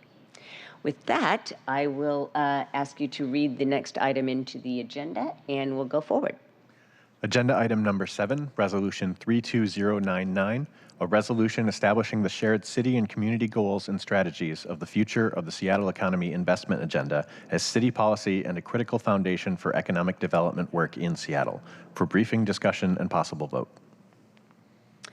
Thank you very much. Go ahead. Please introduce yourself and begin the presentation. Good morning, council members. My name is Jasmine Marwaha. I'm on City Council Central Staff. Thank you. And I'll go ahead and just jump right into the presentation. Just jump right in. Sure. Great. And thanks to Stephen for running the slides. So as noted in the title of the resolution, one of the goals is to establish the future of the Seattle Economy Investment Agenda as city policy as a foundation for economic development work in Seattle. It specifically endorses the use of the 15% of Jumpstart Fund revenues slated for economic recovery and resilience to advance the recommendations in the FSE agenda, and it encourages OED and other departments to identify shared and complementary strategies and coordinate their implementation. Next slide. And so as you've heard before, the FSE agenda is organized into 5 buckets or strategic pillars. I won't go into detail into all of them, but I thought it might be worth putting into these slides in a slightly different format, because the resolution kind of reorders some of the recommendations and puts them at a little bit of a higher level for purposes of establishing that foundation. So for example, in the FSE investment agenda report, there's one recommendation that asks for building 2-generation caregiver supports for participants in the Summer Youth Employment Program. And that's a great recommendation, but for purposes of establishing that foundational framework, that has become wraparound support services for participants in city-supported workforce development programs. So really creating that higher level. And additionally, as you saw in OED's presentation, there were a few recommendations that were echoed in multiple pillars. And so the resolution simplifies the list so that each investment is only mentioned once. So here you see that list for the investing in talent and building our workforce pillar, and this supporting small business and women and minority-owned business enterprise pillars. And if there's any questions, feel free to stop along the way, but I'll just keep going to the next slide. Sure. And so you just got an extensive presentation on the Generating Wealth in Communities of Color pillar. So we can go to the next slide, unless there's questions. And then the last two pillars are investing in our neighborhood business districts and growing businesses and key industries. And go to the next slide. And as also discussed in the previous presentation, there are a few big bets mentioned, and those are where OED plans to work with other departments or jurisdictions or other partners and organizations to lay the groundwork for these big bets. And one of the questions I had is, what does it mean to lay groundwork? And I think it's the recognition, as Director McIntyre mentioned, that these are moonshots, and the 15% of the Jumpstart funding won't necessarily address significantly any of these areas, but there are roles in which there could be some strategic investments made, or at least coordinating and conversations had to truly give an economic development perspective to some of these items. So that's the big bets, and that moves us along to the next steps. So as mentioned, the resolution has a report back to committee because many of these investments, the big bets, as well as even the specific investments, are overlapping with some of the programs and investments in other departments. And so I think there's a shared interest between the department and council to de-silo a lot of this work and to clarify roles and responsibilities, to coordinate outreach to key stakeholders so we don't have community fatigue, to strategically deploy different funding sources where it makes sense, and leverage the complementary strategies depending on different departments' expertise. So that report back is requested in the first quarter of next year. And then, as Chair Nelson mentioned, this is really setting up the conversation for the fall budget process. The devil's in the details, right? This is a framework that's mentioned at a high level, but we're going to dig into more specifics in the budget process around the funding levels and the prioritization, potentially the sectors, as Councilmember Herbal mentioned, around the emphasis around creative economy. That's really the place where we're going to be diving into the focus areas of some of these foundational pieces. And then central staff is interested in learning more about the plan for a continued community co-design. Very encouraging that there's been a robust community process so far. And as we know, implementation requires iterative community engagement and processes, so we'll be looking for that. And then also looking at sort of the program evaluation pieces. How are they going to measure success? What are the specific outcomes and indicators? And how do those indicators advance that vision for an inclusive Seattle economy? So we hope to dive into all of that. That's a little budget question preview for the department. And yeah, I think that concludes my presentation. Thank you very much. And so just for the folks that are watching and listening, there are no dollar amounts in this resolution. Obviously, that is, the budgets are still being produced. Council sees that in September, so this is not, we're not talking about actual expenses. We're talking about the foundation that that lies at the basis for OED's budget and the expenditures that they will bring forward. And I wanted, today's conversation doesn't just establish that there's community buy-in to all this. That's not why we bring all these people to City Hall and to sit around a table and talk to us. This is community driven. And so that is something that I really want to emphasize. And this resolution does, by reiterating the 5 pillars and what OED is trying to do with its expenditures, really does, it's important because it's an educational tool so that people know how city resources are being spent for the benefit of the wider community. And it's also, so not only is it an endorsement of your of OED's budget coming forward, but it's also a recognition by the city that that the business community is generating shared prosperity that the city itself relies on to be able to provide services for city. That's what local government does. So Thank you very much. Big thanks to you. You've been working on this for months and months and months, Jasmine. So I couldn't obviously have done this without you, and I really appreciate the work that you've put into this. Do my colleagues have comments or questions? I will, before I move it, and then address the amendment. No, I will hold my comments and questions for the amendment. Thank you. All right, just a moment, please. I am getting off this screen here.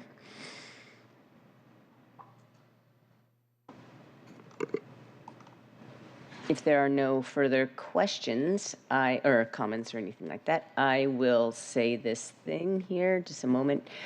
I move, one moment.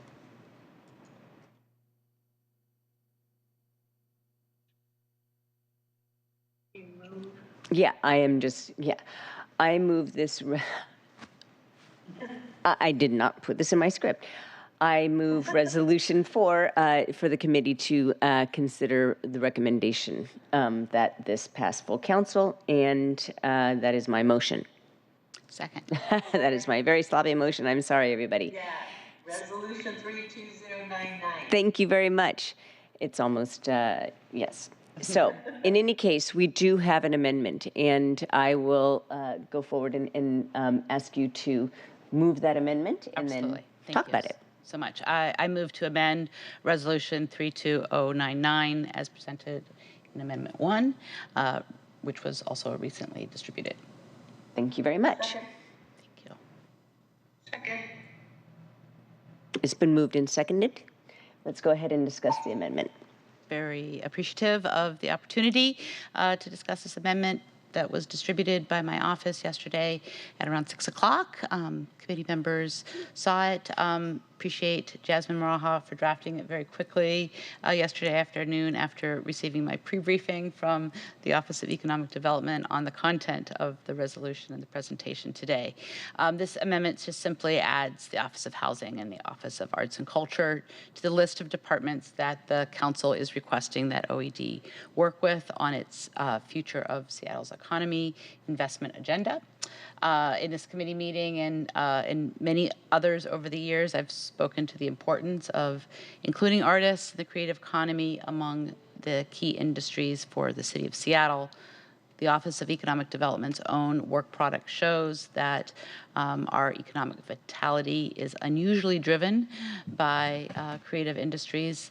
And to ensure that our arts and culture sector is not left behind, I think it's really important that we lift up that work so that while OED does work collaboratively with the Office of Arts and Culture, I think it's important to, again, to highlight that underpinning of a policy intent. Similarly, on the housing side, with the goal of co-locating affordable housing and affordable commercial space, I asked both Director McIntyre and Director Winkler-Chin of the Office of Housing about how they would accomplish this longstanding goal during the confirmation process. I've been pursuing this goal for many years, and I'm really excited to hear about some of the projects that are moving this objective forward. Many of you probably heard me talk about the Dumar site in District 1. It's a City Light property where the community is really interested in having housing with some sort of a ground floor space that can be community use, whether or not it's commercial or otherwise. So really appreciative of OED leading in this work, working with the Office of Housing, and just am taking this resolution as an opportunity to lift it up. Totally understand that as drafted, the resolution did not preclude collaboration with arts and the Office of Housing, but it's just important to me to see these important priorities specifically mentioned. Thank you. Thank you. So thank you very much for that explanation. It is on the screen for folks to see. And so just for work group members, this is encouragement, if I understand correctly, that it's an encouragement and a basic putting down on paper the fact that OED will coordinate with all of the departments that are involved in executing the elements of the future of Seattle economy.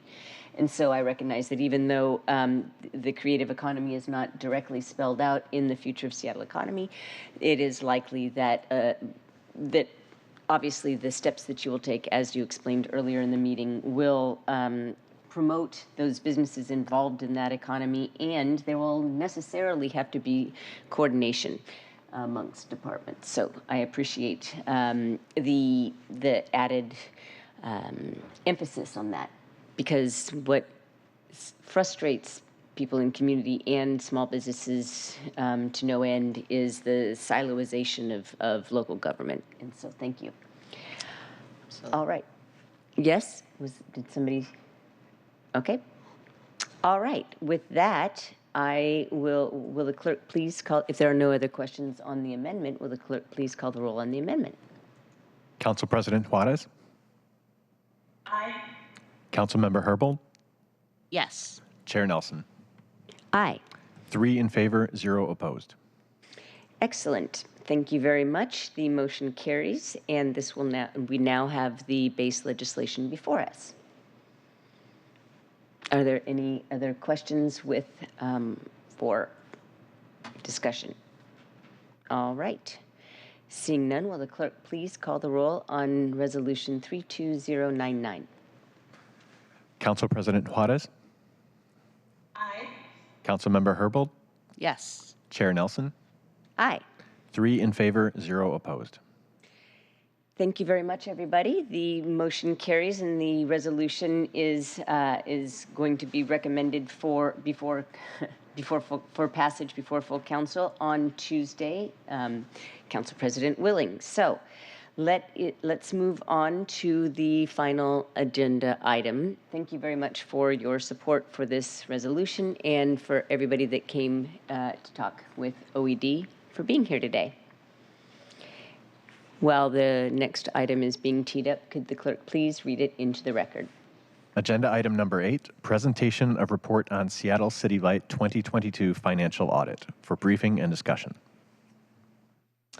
Thank you very much.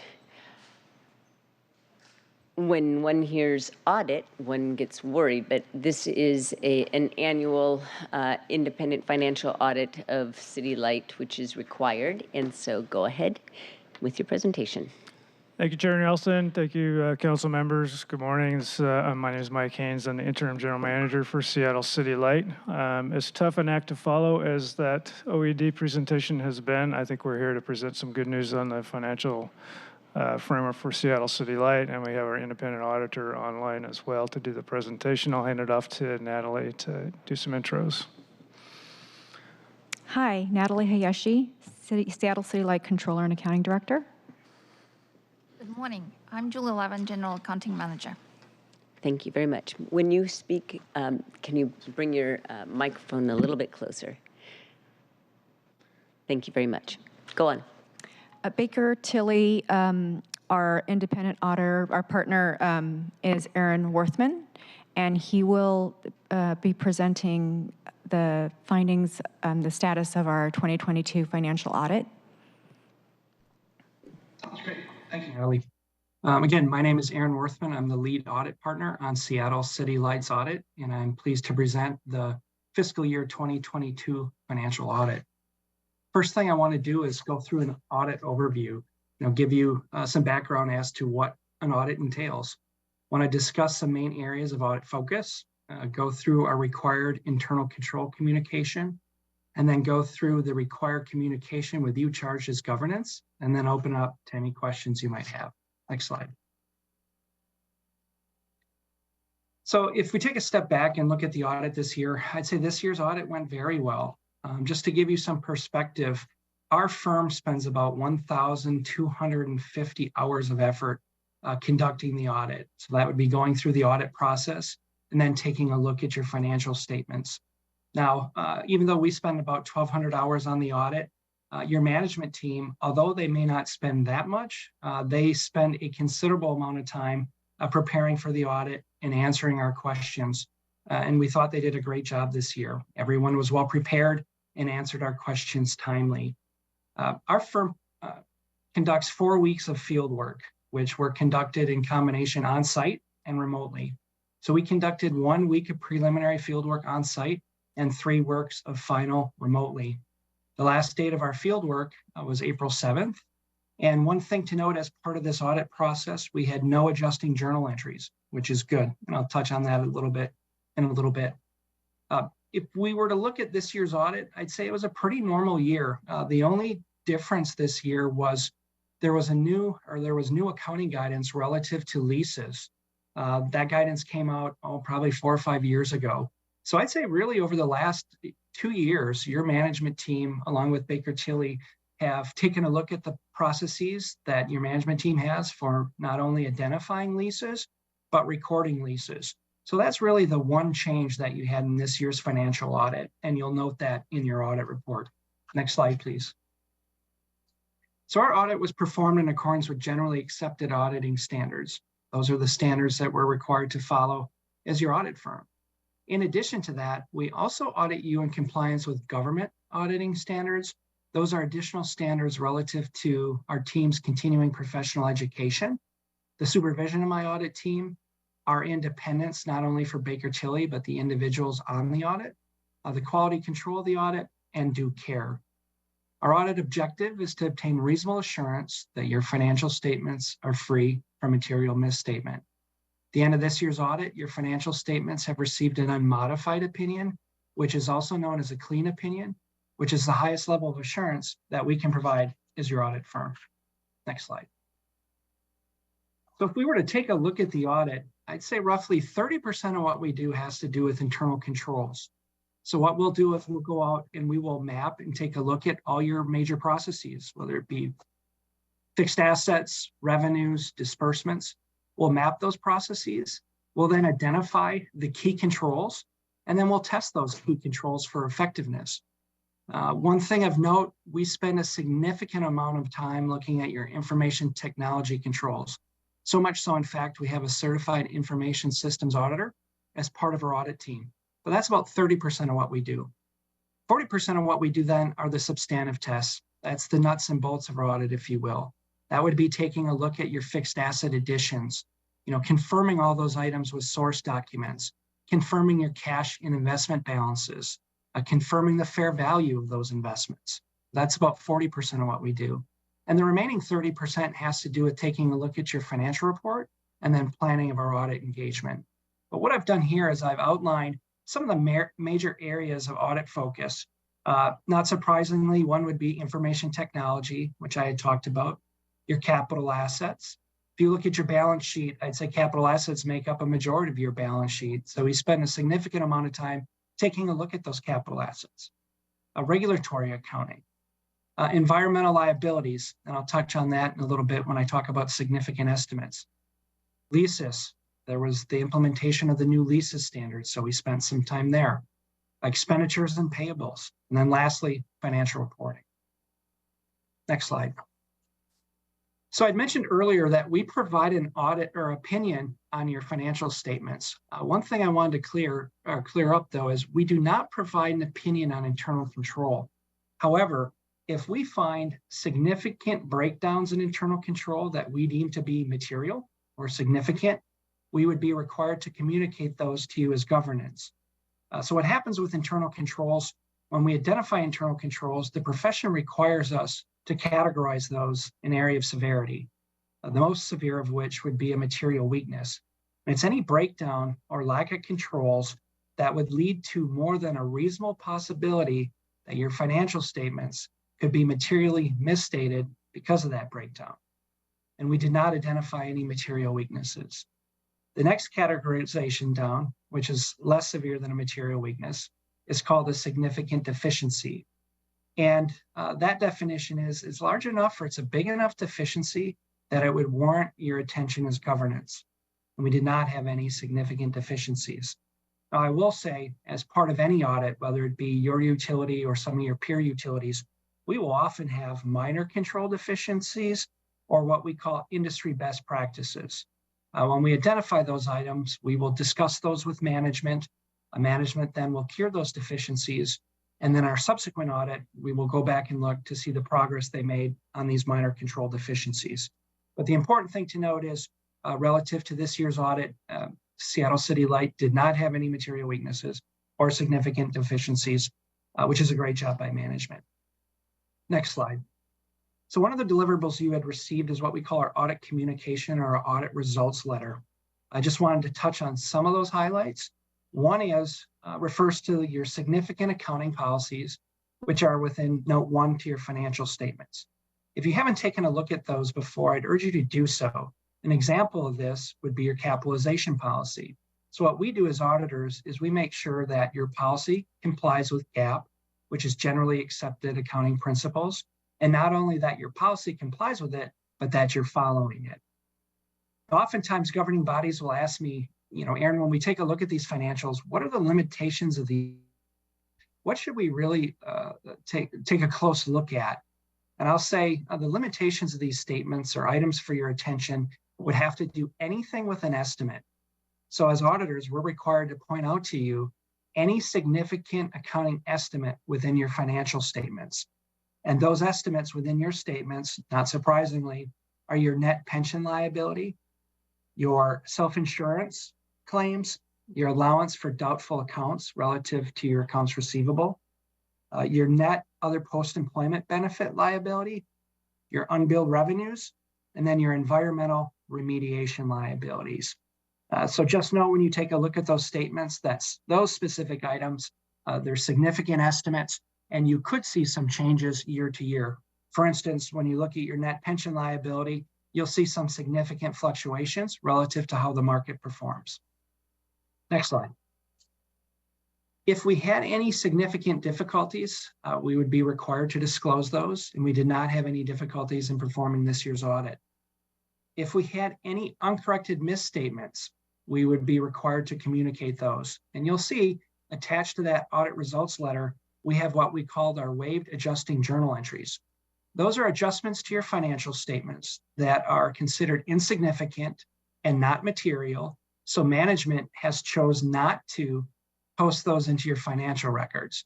The simple being is they did not want to open up their books and records for those insignificant adjustments. But what we need to do is we need to accumulate all of those to make sure in total, they don't become material to your financials. So again, you'll see a copy in that letter of some immaterial financial statement adjustments.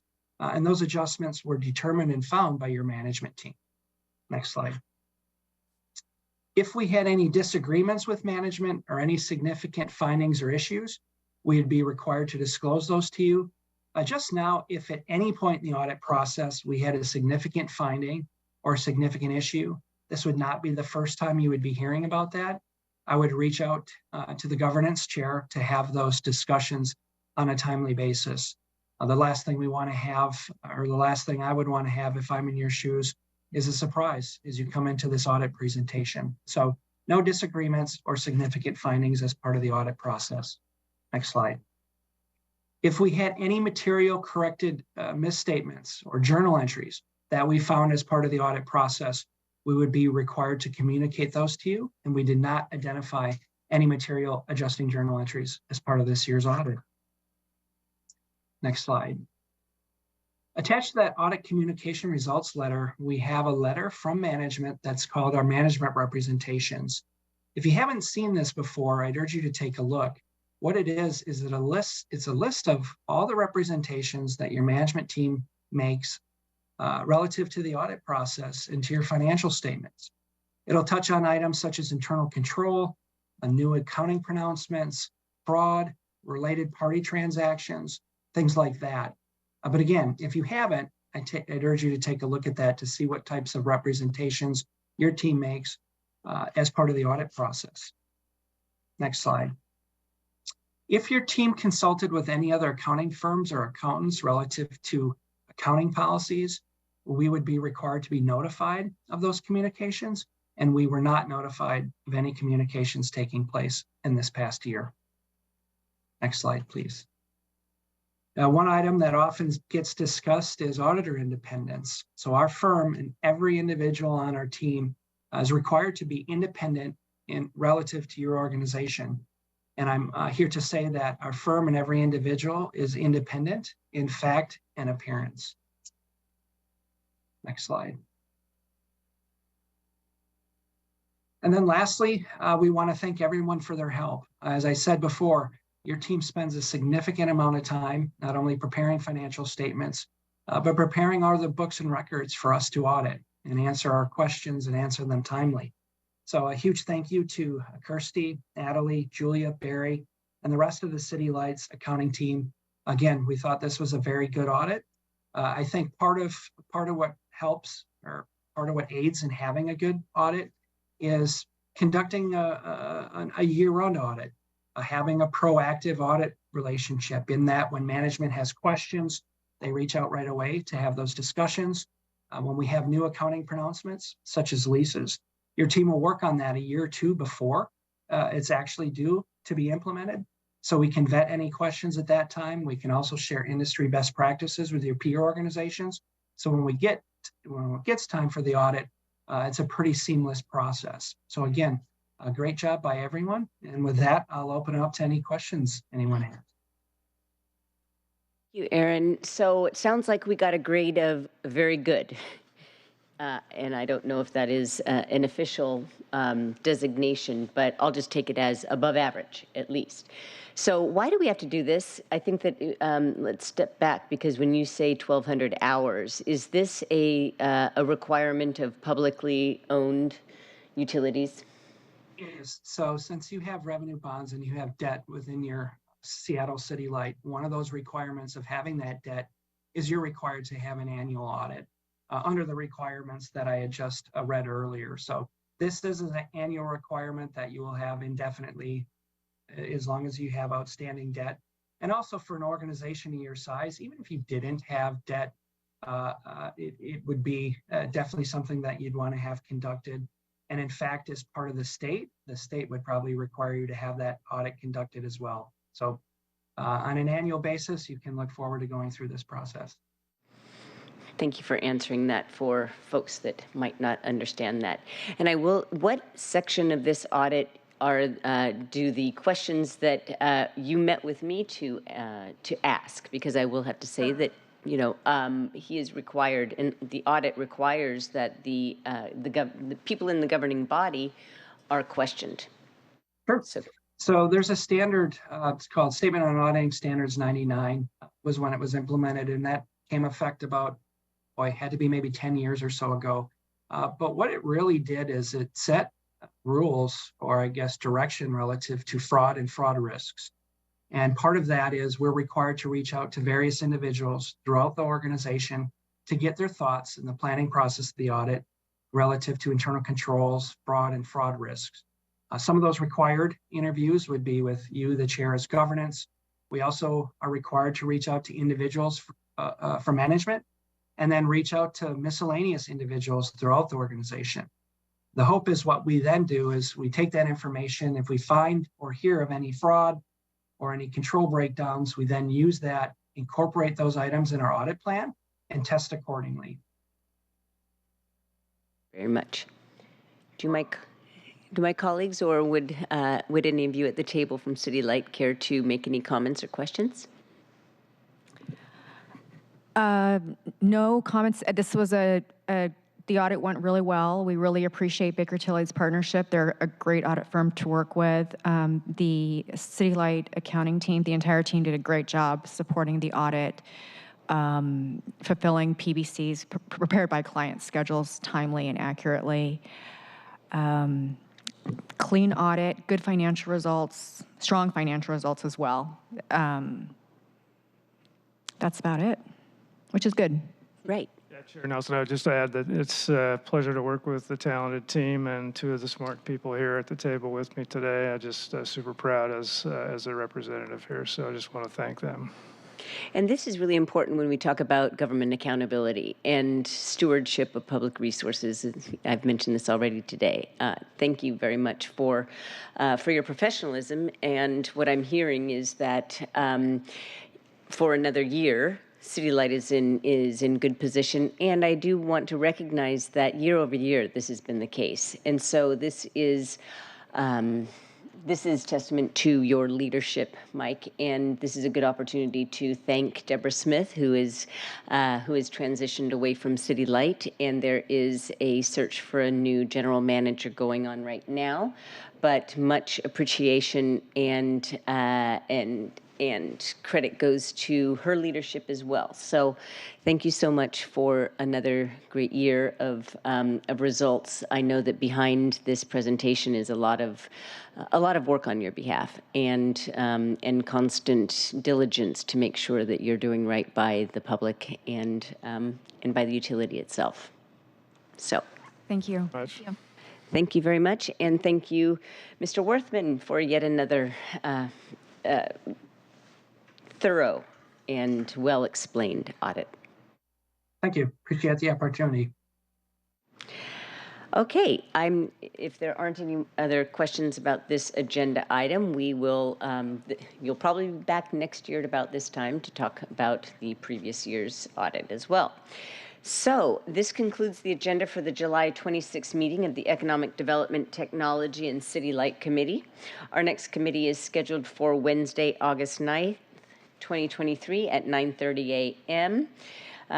If there's no other business, looking around, seeing heads shaking, this meeting will adjourn, and hearing no further business. It is 11:41 on a gorgeous day. So this meeting is adjourned. Go out and enjoy the weather. All right. Thank you, everyone. Thank you, Madam Chair. Thank you, Seattle City Light. Bye. Thank you. Bye. Bye. We give credit, Councilmember Herbold. Thank you. Recording.